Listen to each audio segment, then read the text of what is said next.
Halo. Hai. Di video kali ini kita mau ngobrol soal seni mengubah krisis menjadi lompatan hidup. Wih. Nah,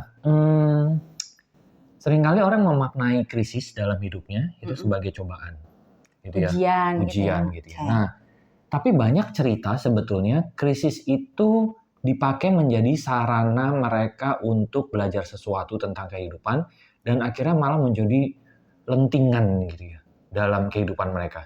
Kayak apa? Anak panah itu kayaknya ditarik ke belakang terus Tapi setelah itu melesat gitu. ya. Nah, apa yang membuat ada orang yang akhirnya krisis itu malah menjerumuskan mereka lebih dalam, tapi ada juga yang menggunakan krisis itu sebagai peluang mereka melompat dalam kehidupannya. Menurutmu apa? Menurut saya. Menurutnya siapa? Balik ke sudut pandang ya. Sudut pandang bagaimana kita memaknai hal yang terjadi. Itu kan menentukan respon kita.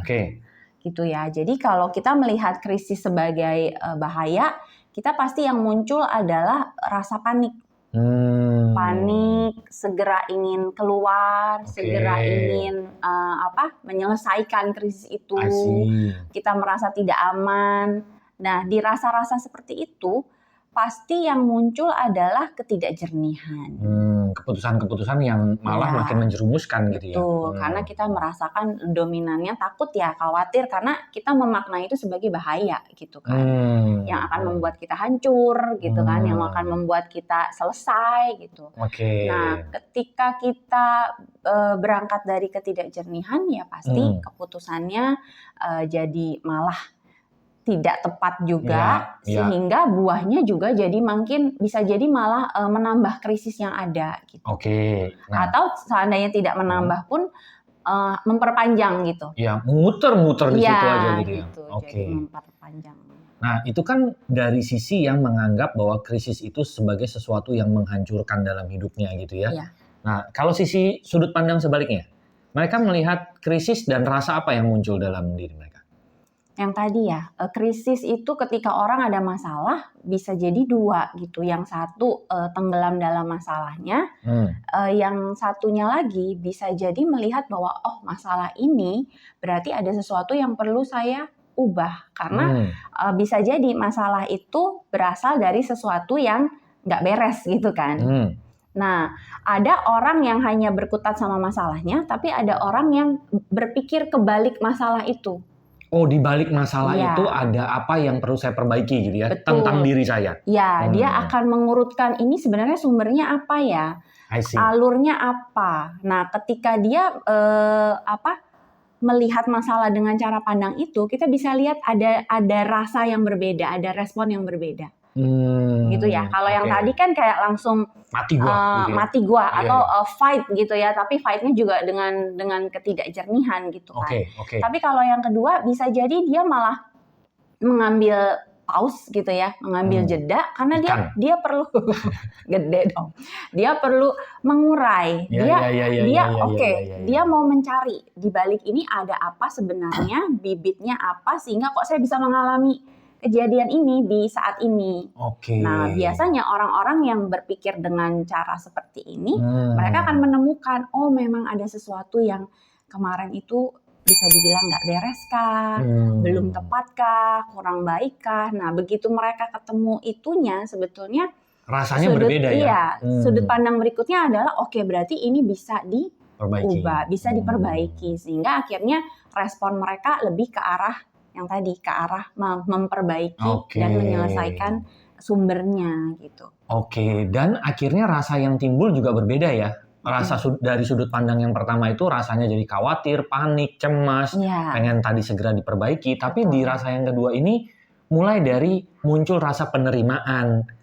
Terus akhirnya introspeksi diri gitu ya. Ada pembelajaran yang dia dapatkan dan malah bersyukur. Betul, dan di akhir bisa jadi dia dapat pencerahan. Karena ternyata ini yang selama ini itu bikin hidup saya tuh muter-muter. Ada pencerahan dan perubahan. Ada perubahan kesadaran kan. Nah, ini yang tadi kamu bilang seringkali kok ada orang yang setelah mengalami krisis itu malah jadi mengalami lompatan gitu. Dalam hidupnya gitu ya. Iya, karena dia mengalami ini ya, transformasi di dalam dirinya. Yang dulu dianggap sebagai musibah sekarang dianggap sebagai anugerah. Betul. Nah, dan dia mengenali pola yang selama ini dia muter-muter, tiba-tiba dia ketemu pintunya gitu. Nah, transformasi ini terjadi di level rasanya. Kalau yang dulu kena masalah, kena krisis itu bersungut-sungut gitu ya, khawatir, cemas dan lain sebagainya, bahkan mungkin mengutuk keadaan Tuhan dan lain sebagainya. Atau merasa menjadi korban ya. Iya, nah pada saat dia udah mulai bisa mengurutkan bahwa segala krisis yang datang itu untuk pelajaran dalam kehidupan dirinya gitu dan ada pembelajarannya. Iya, nah dia malah mulai rasanya udah mulai berubah, penerimaan, bersyukur, terus belajar bertumbuh dan akhirnya dia malah jadi berdaya. Oh begini, kalau begini berarti saya akan memperbaikinya dengan cara ini. Jadi dia kayak punya power gitu ya untuk memperbaiki keadaan-keadaannya. Nah, dasar rasa ini yang akhirnya membuat mereka punya keputusan-keputusan yang berbeda, gitu kan? Betul. Yang satunya karena keputusannya panik, hasilnya keputusannya ya bisa dibilang keputusan buruk. Tapi kalau yang satu karena rasanya itu tenang, penerimaan dan lain sebagainya, dia jadinya punya keputusan-keputusan yang tepat dalam kehidupannya, gitu kan? Betul. Karena dasar rasanya itu. Benar. Dan ini semua sebetulnya bisa kita pelajari. Dari mulai sudut pandang tadi. Walaupun mungkin saat ini kita lagi dalam sedang berada dalam krisis dan kita belum tahu nih apa jalan keluarnya. Tapi coba kita amati, jangan-jangan sudut pandang saya terhadap krisis hidup saya selama ini adalah yang pertama tadi. Kita hari-hari kita tuh didominasi oleh rasa takut, khawatir, sehingga akhirnya diamati juga buahnya. Oh iya ya, ternyata ini yang membuat saya masih muter-muter gitu kan. Dan sebetulnya sudut pandang itu kan bisa kita pelan-pelan kita peroleh gitu ya. Misalnya yang tadi mulai dari memandang bahwa krisis itu masalah, ujian, cobaan yang mau menyiksa kita. Kita mulai melihat kemungkinan bahwa krisis ini adalah pelajaran, kesempatan. Mulai dari situ aja dulu sebetulnya nanti semesta akan merespon dengan mendatangkan hal-hal yang sesuai dengan pertanyaan kita. Iya, betul. Apa yang kita tanyain itu yang kita dapatkan kan. Karena di sudut pandang yang pertama, itu pasti orang akan bertanya gini, kenapa sih ini terjadi sama gue gitu ya? Iya, kenapa sih si ini begini? Kenapa kejadiannya jahat begini? Banget gitu kan? Nah, karena kita bertanya seperti itu, yang didatangkan ke kita adalah alasan-alasan yang semakin memperkuat hal tersebut gitu ya. Alasan mengapa itu terjadi gitu ya, benar-benar. Nah, sedangkan kalau yang di orang-orang yang mulai di sudut pandang yang kedua, mereka selalu pertanyaannya berbeda dengan yang pertama. Iya, saya perlu belajar apa ya? Pelajaran apa yang sebenarnya mau disampaikan? Ada hal baik apa di balik ini? Begitu ya. Nah, seperti kayak di Google ya, begitu kita masukin keywordnya beda aja. Google? Yang keluar. Lama sekali sekarang ini loh. DeepSeek. AI. Iya. ChatGPT, DeepSeek gitu ya. Iya, saya orang lama. Masih cukup terbantu dengan Google. Oke. Terus karena Google tadi itu ya, karena sama kayak kita di Google atau di ChatGPT gitu ya. Nah, kita bertanya apa, itu yang mereka respon gitu kan. Iya, kualitas jawaban sangat dipengaruhi oleh kualitas pertanyaan yang kita masukkan gitu kan.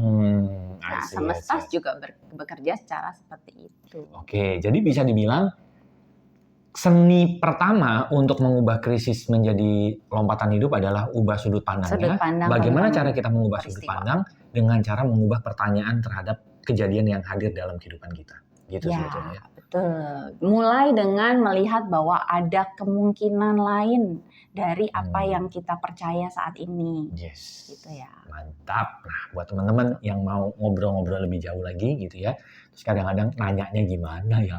Iya, apa yang harus saya tanya? Kalau kejadian gini pertanyaannya apa gitu. Kadang-kadang kita bingung ya gitu ya. Karena udah ruwet dulu sama masalahnya. Mungkin teman-teman bisa cek di link di description. Siapa tahu di description itu ada sesuatu yang teman-teman selama ini cari gitu ya. Bisa ngobrol-ngobrol juga atau mungkin kita bisa ketemu di webinar lompatan hidup atau bisa ngobrol-ngobrol private ya sama Rusi di private konsultasi atau apapun itulah. Mungkin bisa berjodoh dengan kami. Lompatan hidup ya. Cek aja di link di description. Oke, thank you. Bye. See you.